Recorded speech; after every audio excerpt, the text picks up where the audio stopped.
प्यारे दोस्तों, बहुत बहुत स्वागत है आपका अपने इस चैनल स्टडी विथ मम्मा बेटी में। तो कैसी चल रही है आप लोगों की तैयारी जीत की। आप लोगों के लिए हो गया है करो या मरो की स्थिति। बीपीएससी ने घोषित कर दिया है बिहार शिक्षक भर्ती परीक्षा 4 का तिथि। तो आप लोग के लिए अब आ गया है अपने तैयारी को फाइनल सिलेक्शन तक पहुंचाने का समय। एक कुर्सी लेनी है आप लोगों को। तो इस वीडियो में हम चर्चा करेंगे कि किस रणनीति को फॉलो करके मैंने बीपीएससी TR1 में अपना ना सिर्फ फाइनल सिलेक्शन लिया, अच्छे स्कोर किए, बल्कि पूरे स्टेट में मैं स्टेट टॉपर भी रही। तो सारी बातों पे चर्चा होगी। किस रणनीति को आप लोगों को फॉलो करना है, आप लोग को इससे निश्चित रूप से फायदा होगा।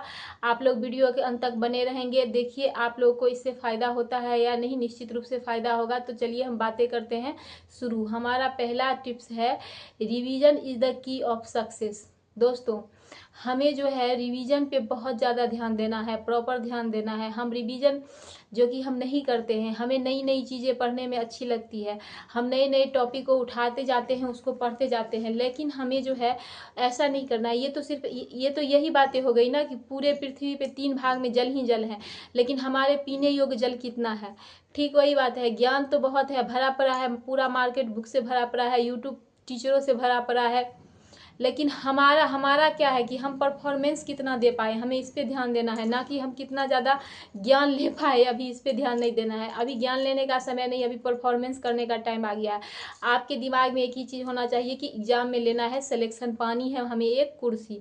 तो आपको प्रॉपर रिविजन करना होगा हर सब्जेक्ट का। आप रिविजन का एक टाइम फिक्स कीजिए कि इस टाइम में हमें कोई नया टॉपिक नहीं पढ़ना है, हमने जो पढ़ लिया हमें उसी का रिविजन करना है।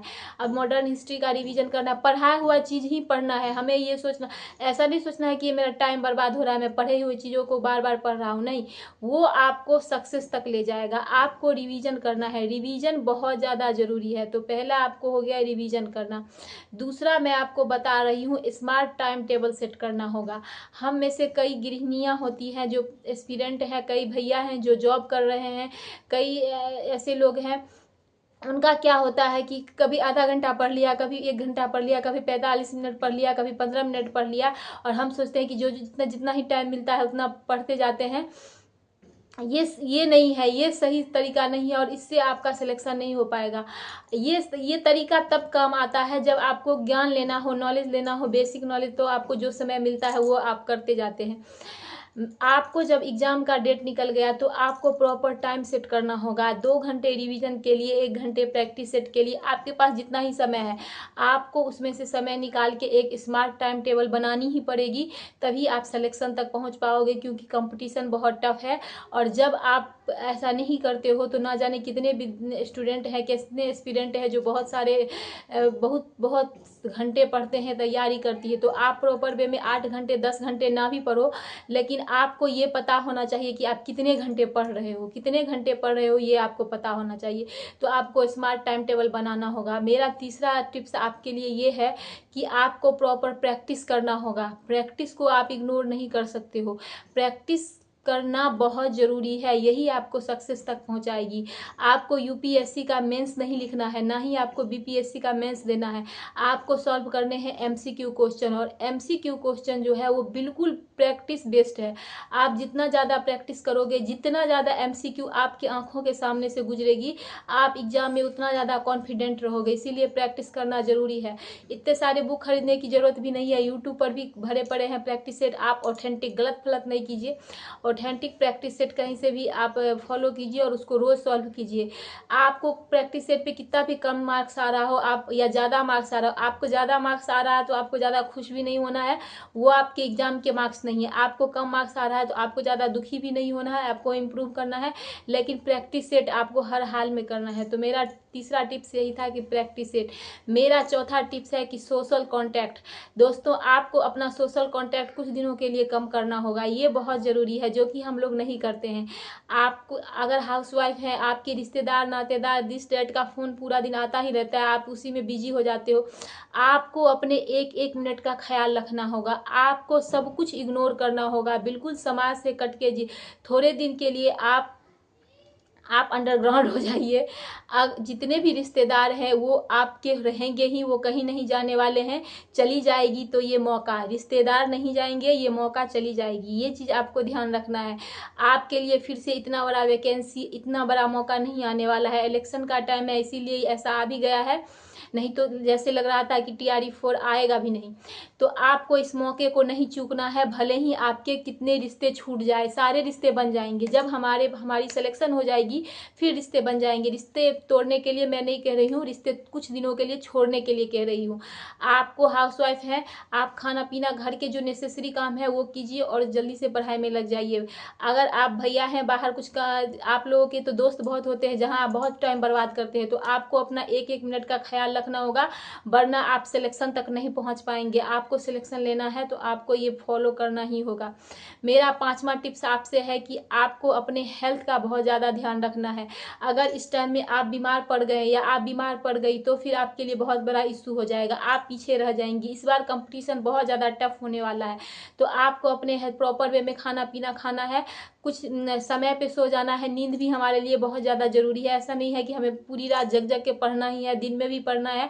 आप बीमार पड़ जाओगे और आपका बेड़ा गर्क हो जाएगा। जितना आपने इतना रात जग जग के पढ़ा है, बीमार पड़ने से अगर 5-6 दिन आपकी पढ़ाई छूटी तो वो गई। तो आपको अपना हेल्थ का बहुत ज़्यादा ध्यान रखना है। मेरा 6ठा टिप्स आपसे ये है कि आपको कंसिस्टेंसी फॉलो करनी है, जो कि हाउसवाइफ के लिए पॉसिबल नहीं हो पाता है। आप जो है सो एक दिन पढ़ लेते हैं 4-5 घंटे, एक दिन बिल्कुल पढ़ाई छोड़ देते हैं। ये एग्जाम सिलेक्शन का तरीका नहीं है। अब आपको प्रॉपर वे में आपको खुद में पता होना चाहिए। एटलीस्ट मैक्सिमम का मैं नहीं कह रही हूँ, मिनिमम आवर्स आपको डिसाइड करने ही होंगे। मैं अगर आपको बता दूं कि 6 आवर्स कीजिए तो आप कहिएगा कि मेरे पास टाइम नहीं रहता है, इतना घर का काम है, ये है वो है, दिस है डेट है। तो मैं इस मिनिमम का मैं आपका क्राइटेरिया फिक्स नहीं कर सकती हूँ, वो आप अपने टाइम के हिसाब से कीजिए।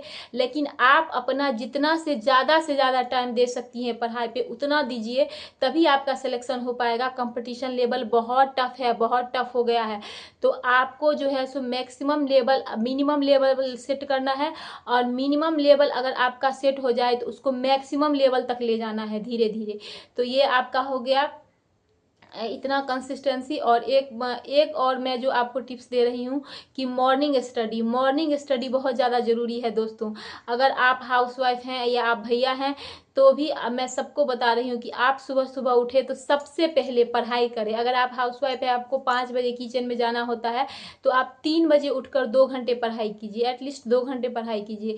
अगर आप भैया हैं, आपको जॉब पे जाना पड़ता है तो आप जो भी हो, लेकिन सुबह में हमारी बॉडी बहुत ज़्यादा इनर्जेटिक रहती है, और वो 6-7 घंटे रेस्ट करने के बाद आप सुबह में जो भी काम करते हैं, चाहे आप हाउसवाइफ हैं, आप अपने आप में फील करती होंगी कि आप सुबह का खाना तो बड़ा इजीली बना लेती है, लेकिन शाम आते आते चिढ़ जाती है। अगर आप जॉब करते हैं, भैया हैं तो, या आप सिस्टर हैं कहीं प्राइवेट जॉब करती है या कुछ भी करती है, जो भी काम करती है, तो आप अपने आप में ये फील करते होंगे कि आप मॉर्निंग के टाइम में सारा काम बहुत स्मूथली कर लेती हैं, लेकिन शाम तक आते आते आपका हालत खराब हो जाता है। तो यही चीज़ जो है हमारे पढ़ाई पे भी होता है कि हम अगर सुबह उठ के 2 घंटे 3 घंटे पढ़ ले तो हमारा सबसे बेस्ट काम वही होगा कि हम पढ़ाई बहुत अच्छे से कर लिए। तो आपको अपना मॉर्निंग रूटीन फिक्स करना होगा। आपको किसी भी हाल में बोलिए तो एग्जाम तक आपको कम से कम 2 घंटे सुबह उठ के पढ़ने ही पढ़ने हैं। मेरी इस बात को आप मानिए, आपको बहुत ज़्यादा फायदा होगा, निश्चित रूप से आपकी सिलेक्शन होगी। आपको प्रैक्टिस प्रॉपर वे में करना है, आपको सुबह उठ के हर हाल में पढ़ना है। तो इसी तरह से मैंने अपनी तैयारी की थी और मुझे आया। और जीके जीएस जनरल स्टडीज, इसे आपको कभी भी इग्नोर नहीं करना है, भले ही आपका सब्जेक्ट कुछ हो। और मेरा जो है एक लास्ट टिप, हम बहुत सारे स्टडी मटेरियल को फॉलो करते हैं, वो हमें नहीं करना है। हमें कुछ फिक्स है, जैसे गाइड बुक हुआ, लुसेंट हुआ, क्राउन हुआ, एसपीडी हुआ, ये सब काफ़ी हैं। तो चलिए फिर अगले वीडियो में मैं इस पर और ज़्यादा बातें करूँगी। आप लोगों को कैसी लगी आप लोग कमेंट में ज़रूर बताइएगा। अगर मेरी ये बातें आप लोगों को अच्छी लगी हो, मुझसे जुड़ के आप लोगों को खुशी हो रही हो, तो मेरे इस चैनल स्टडी विथ मम्मा बेटी को लाइक कीजिएगा, सब्सक्राइब कीजिएगा, बेल आइकन को दबाना ना भूलिएगा, ताकि मेरी हर नोटिफिकेशन आप तक जाती रहे। तो बाय बाय, फिर मिलते हैं अगले वीडियो में। नमस्कार, राधे राधे, सभी को बहुत बहुत बेस्ट ऑफ लक मेरी मेरी तरफ से आप लोगों को सभी शुभकामना। मेरा ये शुभकामना है कि मैं जहाँ पे हूँ, मैं जिस कुर्सी पे हूँ, उसी तरह आप भी आ जाइए और इसके बाद आप इससे भी आगे जाइए। तो बाय बाय।